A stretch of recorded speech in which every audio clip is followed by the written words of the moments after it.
Niko kuri ngarutse mu makuru yacu yo kuri uyu mugoroba kuri Waruziki Iwacu TV, reka nizere neza ko mumeze neza kandi mushima Imana mu bice byose murimo. Birumvikana tugiye kugaruka mu makuru yacu, ni amakuru menshi cyane agiye atandukanye tugiye kwinjiramo ku butaka bwa Repubulika Iharanira Demokarasi ya Kongo, aho ibintu byamaze guhindura isura ndetse byamaze gufata indi ntera.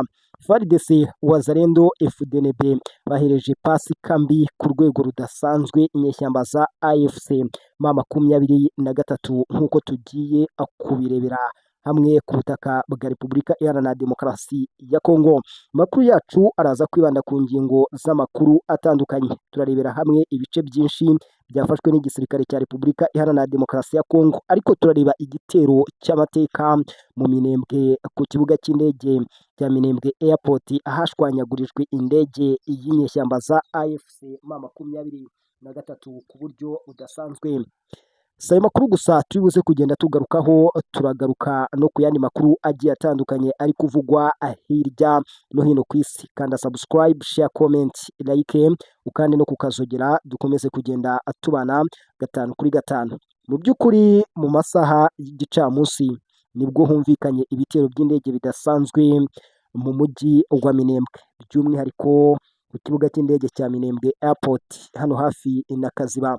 FARDC yahagabye igitero cy'amateka. Iki gitero kiri mu bitero bikomeye byegeze byagaragara ku butaka bwa Repubulika Iharanira Demokarasi ya Kongo. Ni igitero cy'indege, ni ukuvuga ngo operation iteye gutya: inyeshyamba za AFC M23 zari zizanye intwaro, imiti, ibiryo, abasirikare bakoresheje indege.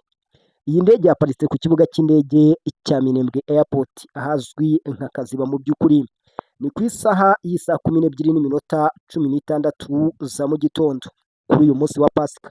Ni mu Minembwe mu mudugudu bita Rwamishashu hafi ya Kaziba, aho ikibuga cy'indege cya Minembwe kiri. Indege y'igisirikare y'imizigo yari itwaye imizigo nyine n'imitwaro, imizigo cyangwa imitwaro ifite ibara ry'igisirikare y'inyeshyamba za M23, yari itwaye ingabo, imiti, amasasu n'ibiryo ibishyiriye Twirwaneho AFC. Muri rusange yari igemuriye ibintu bitandukanye AFC M23 Twirwaneho Red Tabara hariya mu ntara Kivu y'Amajyepfo. Iyi ndege biravugwa ko yarashweho ibisasu irasenywa, ikaba yarashweho ibisasu n'indege ebyiri zitagira abapilote zoherejwe na FARDC, igisirikare kirwanira mu kirere cya Repubulika Iharanira Demokarasi ya Kongo. Izi ndege ebyiri zirangije gutera ibi bisasu zikaba zigarukiye. Bikavugwa ko indege, abakozi, abasirikare n'ibikoresho byose byatwitswe, nta n'abarokotse bari bahari, bose baguye hariya. FARDC imaze kubona ibi yahise igaba igitero mu kigo cya Minembwe, ngo ingaruka zibiboneka vuba cyane, ngo mu gihe ingaruka nyine ziraza kuboneka vuba cyane. Mu gihe cy'iki cyumweru itsinda ry'abanditsi riri mu cyunamo i Goma, mu by'ukuri na Bukavu, hafatwa nk'ibice by'ingenzi bifitwe n'igisirikare cya AFC M23. Iki gitero kibaye kuri Pasika, aho guverinoma ya Kinshasa, igisirikare cyayo cyatangaje ko ariyo Pasika bari bateguriye inyeshyamba za AFC M23. Kugeza kuri ubu ngubu izi nyeshyamba za AFC M23 bikavugwa ko nyuma y'iki gitero cyangije ibitari bike, nabo ubu batuje bicaye nta kindi cyo gukurikiraho. Andi makuru kandi yongeye gutangazwa ati dukurikije amasezerano ya Doha na Washington n'ibindi bitandukanye, M23 inyeshyamba zitegetswe kuva mu birometero 30 uvuye mu turere twitwa ko twabohowe n'izi nyeshyamba, kandi ngo nibyo biri kuba ubu. Ariko nibareba aho bageze, bazagera mu mujyi wa Bukavu na Goma mu birometero 30 byo kuva muri ku kibuga cy'indege. Urumva muri rusange ni irangira ry'inyeshyamba za AFC M23 ku butaka bwa Repubulika Iharanira Demokarasi ya Kongo nk'uko abasesenguzi n'abanyamakuru bagenda babigarukaho. Ariko nanone mu ntara ya Kivu y'Amajyepfo ku isaha y'i saa 12 za mu gitondo havuzwe imirwano ikomeye muri agisi ya Kiribwa Kashaka mu mudugudu wa Kigogo, akarere ka Mwenga, mu itsinda rya Rwindi. Wazalendo yagabye igitero mu by'ukuri kuri AFC M23 nyuma y'ubwicanyi bwakorewe abacukuzi b'amabuye y'agaciro mu gace mu by'ukuri cyangwa mu birombe by'Abashinwa aho bacukuraga amabuye y'agaciro nyine ni hano i Kigogo. Iyi Kigogo kandi bikahita bitangazwa ko yongeye gufatwa na Wazalendo. Inyeshyamba za AFC M23 zahunze zigahungira kure. Ibyo byose ni ibyabaye kuri uyu munsi wa Pasika, aho inyeshyamba za AFC M23 zitigeze zoroherwa cyangwa ngo zihirwe n'uyu munsi habe n'aka na gato. Ibyo byose byaje bikurikiranye n'andi makuru avuga ko iyi AFC M23 mu duce twinshi cyane tw'intara ya Kivu y'Amajyepfo na Kivu y'Amajyaruguru yakomeje guhura n'uruva gusenya, hakiyongeraho kuba igiye kwamburwa umujyi wa Bukavu na Goma ndetse n'ikibuga cy'indege cya Minembwe Airport, aho guverinoma ya Kinshasa yamaze no gushimangira no gutangaza ko iki kibuga cy'indege cya Goma kigiye guhabwa sosiyete zigenga zo mu gihugu cya Leta Zunze Ubumwe za Amerika. Uyu ari umushinga bamaze kwigaho ndetse ugiye no gushyirwa mu bikorwa ku buryo budasubirwaho. Gusa muze kunyemerera twerekeze ku yaya makuru nanone yatangajwe. Uwitwa Ndikumana Fidèle w'imyaka 32 ukomoka mu cyahoze ari perefegitura ya Ruhengeri, ubu ni mu karere ka Musanze, ni mu Rwanda, ni mu ntara ya Kivu y'Amajyaruguru. Biravugwa ko yafatiwe muri Minembwe arwana ku ruhande rwa Kinshasa. Iki kinyamakuru cyatangaje ko uyu mugabo yarari mu mutwe wa P5 wa General Kayumba Nyamwasa, ngo byari mu bitero bikomeye byagabwe ku munsi w'ejo muri Minembwe. Ariko nugera ahangaha uraza gushyiraho full stop, uhagarare gato. Ingabo zavuzwe hariya ntabwo zavuzwe ingabo wenda twakwitira ko ari za Kayumba Nyamwasa zageze mu kibaya cya Rusizi, ntabwo muri iyi Minembwe rero ariho zerekeje, ukahita aya makuru ushobora kuyagendaho gake.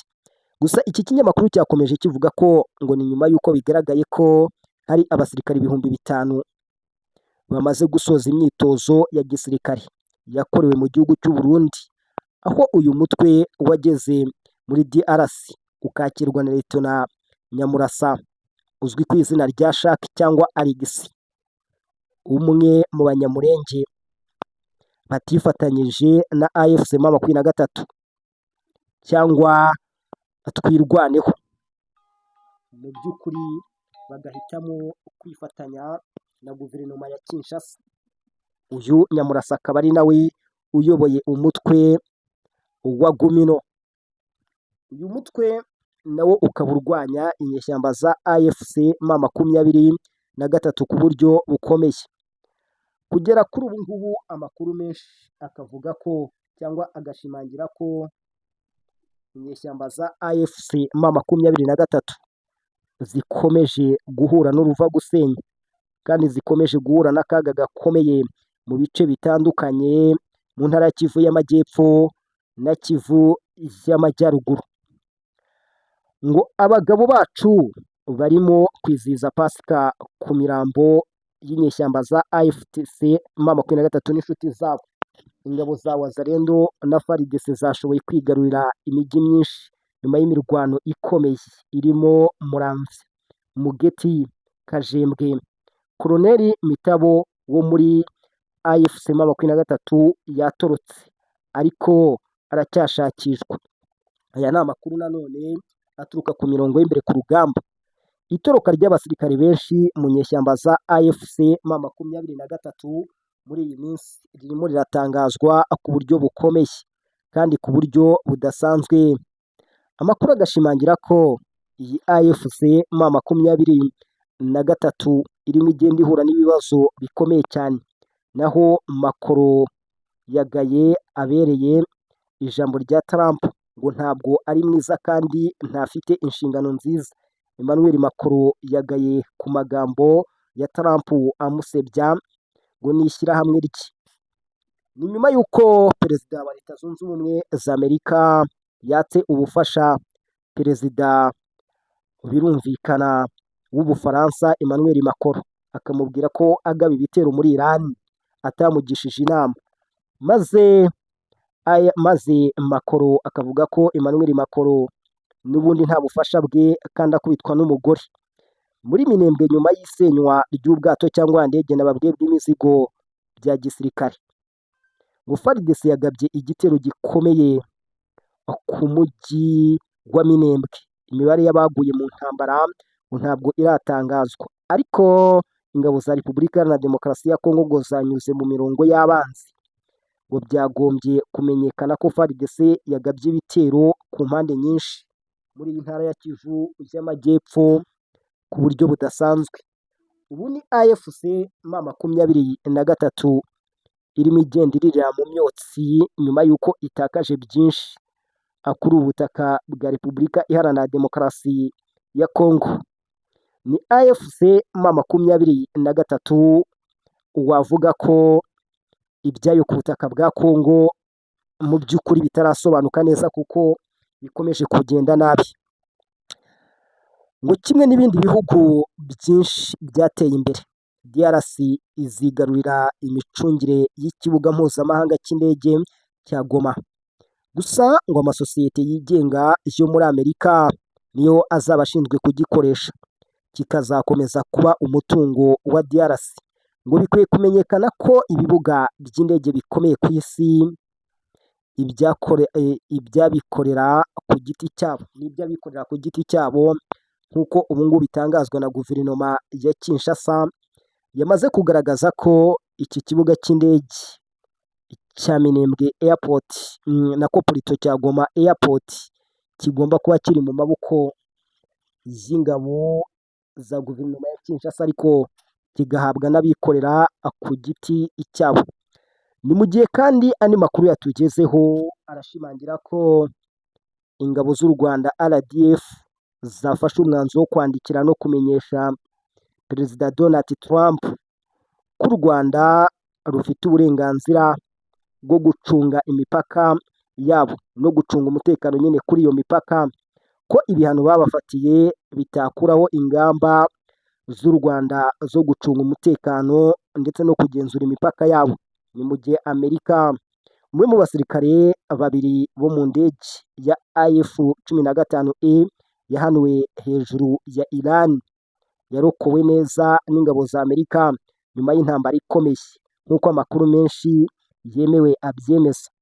Nk'uko rero amakuru abivuga, iki gikorwa cyo gutabara cyari gifite akaga gakomeye, cyatumye abashinzwe indege ndetse n'abagize itsinda ry'ubutabazi bose bagaruka mu mutekano hanze y'ubutaka bwa Iran.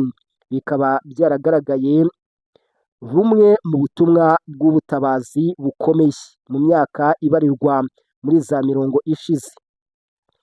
Iran yari izi neza ko iri buze kuba yafata uyu mugabo, ariko nayo yaje gutungurwa yisanga, Iran yaje gutungurwa isanga Leta Zunze Ubumwe za Amerika rwose uyu mugabo bamufite ku buryo bwihuse. Nyuma y'iminsi itari mike twavuga arimo ashakishwa mu bice bigiye bitandukanye, ariko Amerika ikaza inagaragaza ko mu by'ukuri nayo atari agafu k'imvugwa rimwe. Ibyo n'ubundi bije nyuma y'aho ubona ko Iran irimo yigamba kugenda ikubita nabi cyane Leta Zunze Ubumwe za Amerika, ariko hakaba harafashwe imyanzuro ikomeye kandi iremereye yo gukomeza mu by'ukuri kugenda Amerika ivuga ati byanze bikunze ibyo mwakora byose dufite gahunda zacu kandi zigomba gushyirwa mu bikorwa ku buryo budahagarara. Aho hari ku ntambara ya Iran na Israel, reka twikomereze ku butaka bwa Repubulika Iharanira Demokarasi ya Kongo ndetse no mu yandi makuru. Murabizi ko tubabwira byinshi hirya no hino, cyane cyane muri ibi bihe by'amakuru aba adasanzwe. Kuri ubu butaka bwa Kongo wenda ikindi navuga, iki kibuga cy'indege cya Goma cyahuruje amahanga. Israel yahagurutse, Amerika yahagurutse, yewe muri rusange umuryango w'abibumbye wahagurutse. Nimunyemerere gato turebe aha ngaha ku bayobozi b'igisirikare na politiki ba M23 bafatiwe ibihano kuva mu 2010 kugeza kuri ubu ngubu bihagaze gute kuri iyi tariki ya 5 z'ukwezi kwa 4 2026, ko bigaragara ko batorohewe n'aka na gato mu bice bigiye bitandukanye. Mu by'ukuri barakubwira ko raporo yashyizwe ahagaragara muri Mata 2026 n'itsinda ry'ubushakashatsi kuri Congo CRG n'ikigo gishinzwe ubufatanye mpuzamahanga CIC muri kaminuza ya New York, ivuga ko abayobozi 13 mu rwego rwa gisirikare na politiki 13 ba M23 bafatiwe ibihano mpuzamahanga byafashwe na Loni, Amerika ndetse n'umuryango w'ubumwe bw'ibihugu by'i Burayi.